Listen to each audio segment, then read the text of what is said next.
How's it going, guys? So today I'm at the launch for the LG G4. I'm very excited to check it out. It looks like an awesome phone. Lots of focus on the camera, interestingly. So let's get into it.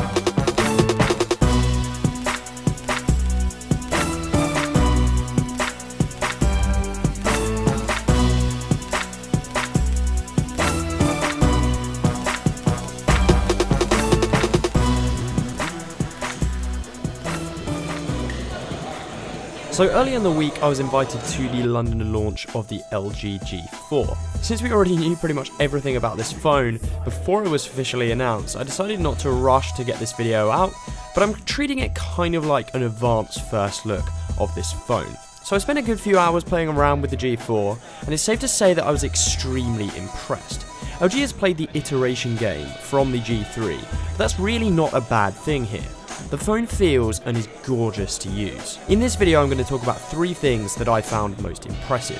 First up, leather.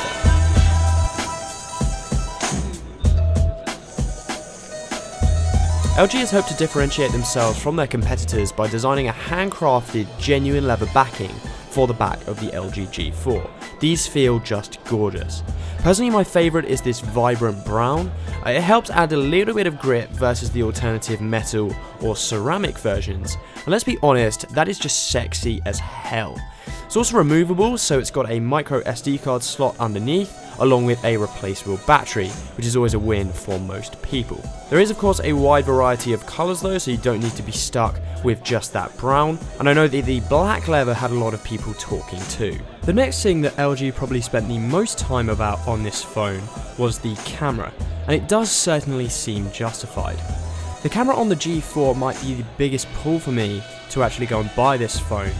A fast f1.8 lens, increased sensor size, and improved colour algorithms mean that the G4 should take incredible shots.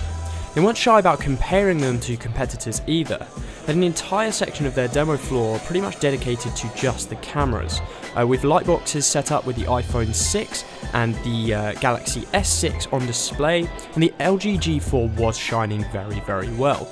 The S6 and the iPhone 6 were pretty much smoked here. Of course, we'll have to test this properly in controlled environments that weren't set up by LG, but taking a look at the promotional shots, it is certainly clear that this camera does pack a punch and it can't be ignored. Also, considering that the G4 has a full manual mode that aims to mimic the kind of control that a camera like a DSLR would give you, it's safe to say that I'm insanely excited about going to shoot with the G4. Probably another reason why the G4 shots look so good is the fact that the screen is once again a gorgeous Quad HD resolution and a quantum IPS panel. The blacks and the colour reproduction make one of the best 2015 Android phone screens that I've used, and you'd be hard pressed to find a definitively better display on a 2015 modern smartphone. Couple this with Android 5.0 and you've got a recipe for a pretty exceptional Android experience. So yes, the LG G4 is likely to be my next phone. I'm using the S6 at the moment, but it really is hard to argue with what LG are shouting about, but I will be sure to keep you up to date. Let me know about your thoughts on the G4. Do you think that LG has done enough with this phone? Otherwise guys, I am out.